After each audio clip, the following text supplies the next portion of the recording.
aqui com um cara que foi boia fria, office boy, carteiro, policial militar, policial federal. Ai, meu Deus do céu. E hoje é o deputado Márcio Pacheco. Bem-vindo, meu irmão. Eita, a carreira, né? Ó.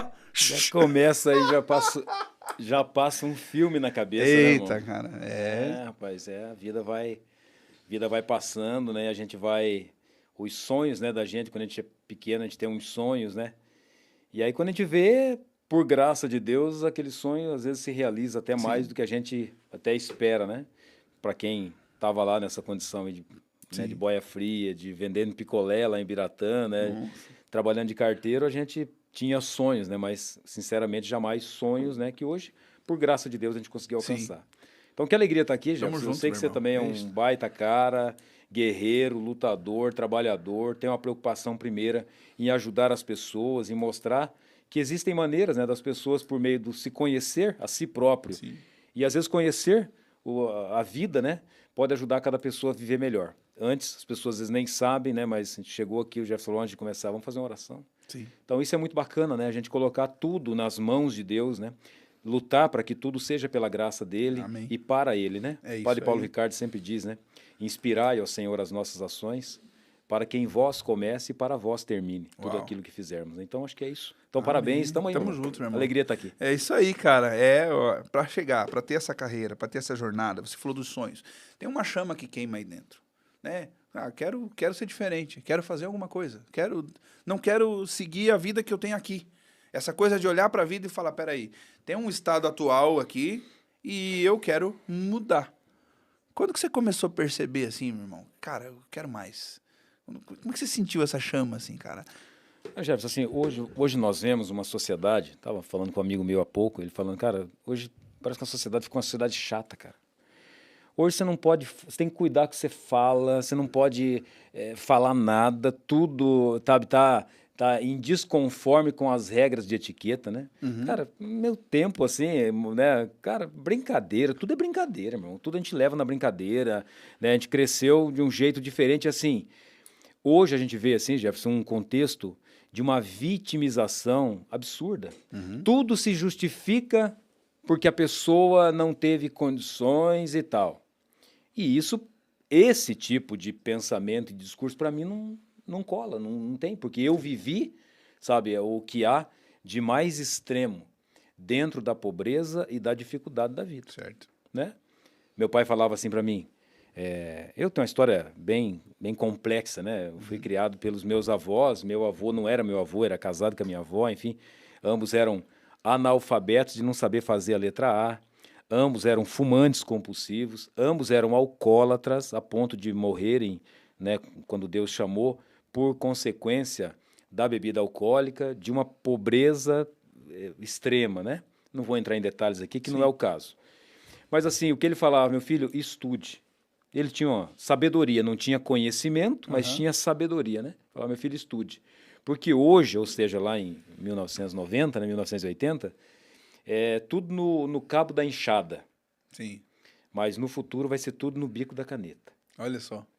E aquilo entrou na minha cabeça. E eu estudei, e fui estudando, e vi que o estudo era um meio que poderia proporcionar o alcance dos sonhos que toda pessoa tem. E realmente foi por meio do estudo que eu fiz concursos, reprovei em muitos, passei em muitos, né? E essa resiliência vem dessa história de vida, mas assim, que não dá para se entregar porque eu sou vítima da sociedade. Certo. Aí eu nasci num ambiente muito, né, pobre, muito difícil, então o cara tem que roubar, o cara tem que traficar, o cara tem que fazer coisas, né, que não são certas. Simples assim.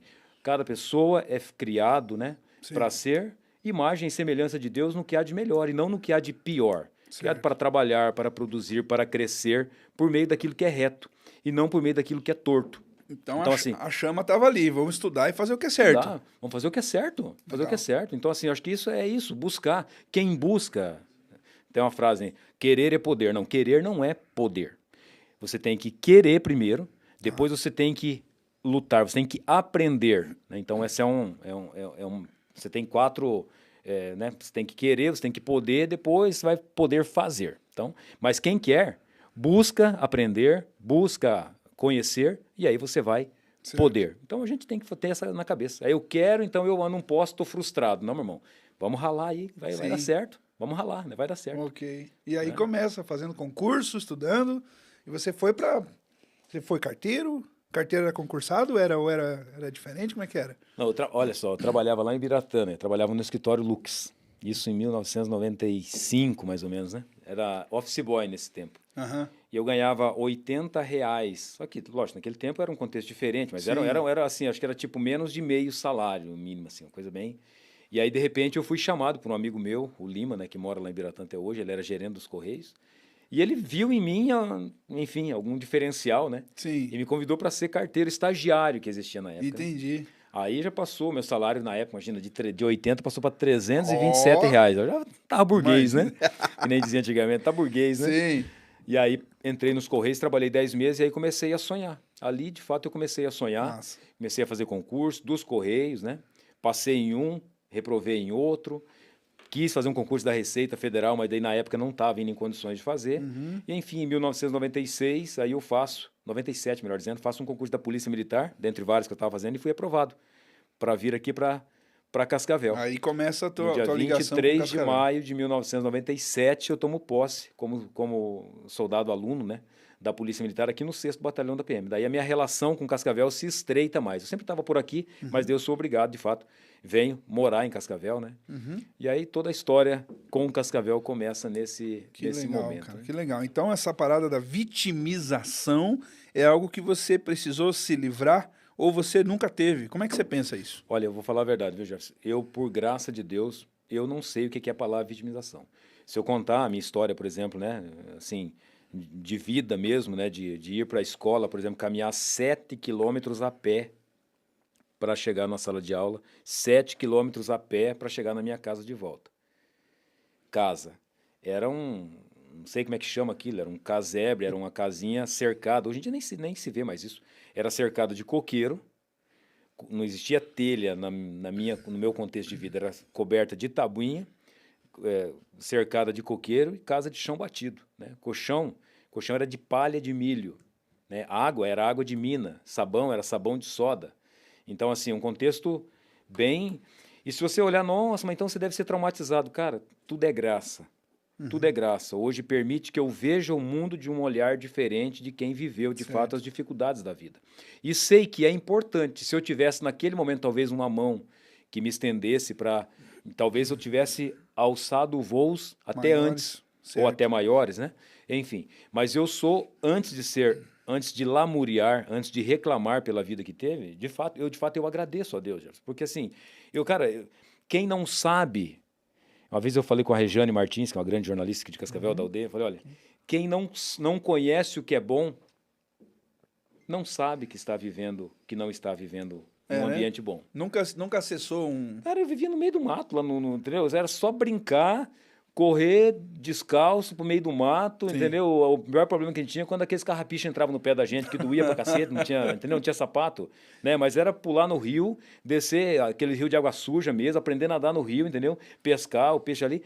Então, assim, eu não conhecia o que era a vida diferente daquilo. Então, para mim, cara, era alegria, era festa, tinha o sofrimento, mas era um sofrimento que não doía o quanto as Sim. pessoas que veem, o quanto, nossa, mas então você sofreu. Cara, eu cresci feliz, entendeu?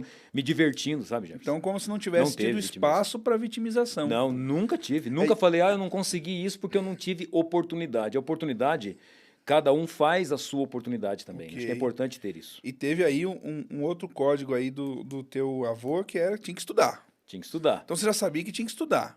E numa família, Jefferson, assim, o que de fato faz a diferença na vida de uma pessoa? Não é os bens que ela tem. Por mais que as pessoas falam, mas não está falando isso porque hoje... Não, eu vivi isso. O que faz diferença na vida de uma pessoa, Jefferson, na minha concepção, é a presença ou a ausência do amor sincero.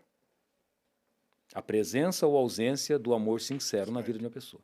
E isso faz diferença. Os meus pais, são meus avós, que eu chamo de pais, né? Eles tinham todos os problemas do mundo. Todos que você imaginar. Mas uma coisa eles nunca deixaram me faltar. Que era, assim, um amor incondicional. Que eu sabia que eu era amado. Dentro da pobreza deles, dentro das dificuldades deles. Estou emocionado agora.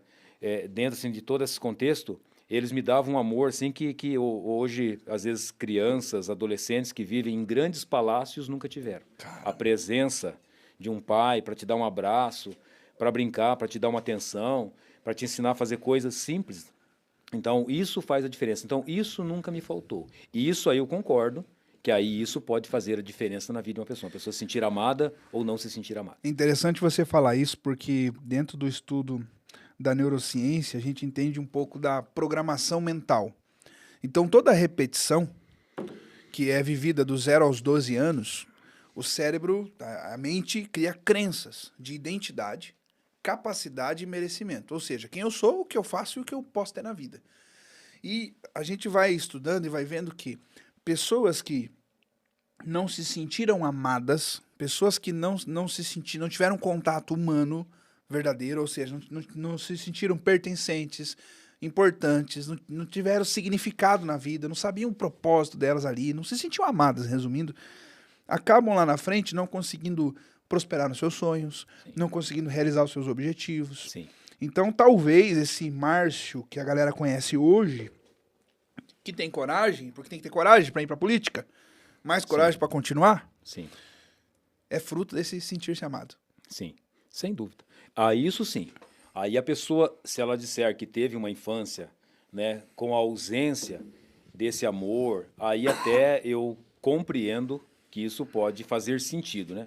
Agora, dizer que não conseguiu ter uma vida, né, uma vida razoável, com dignidade, porque não teve condições, porque faltou oportunidade, isso aí é muita vitimização, né, que não se sustenta. Agora, a falta de uma família, a falta, a ausência, né, de um pai ou de uma mãe, ou mesmo a presença deles, mas sem a presença verdadeira, real, com amor na vida de uma criança, isso sim, com certeza faz muita diferença. Faz e é diferença. isso que, por isso que você vê hoje, eu, você, a gente defender de fato esse valor da família, esse valor da vida, esse valor, né, da presença, né, de uma família na vida de uma pessoa, porque eu sei que isso sim faz diferença na vida Certo. de qualquer pessoa. Então isso eu defendo de maneira incondicional, porque sei que faz a diferença. Cara, e aí esse cara vai estudar, sentiu-se amado, tinha que estudar, não queria ser vítima e vai crescendo na vida. Sim.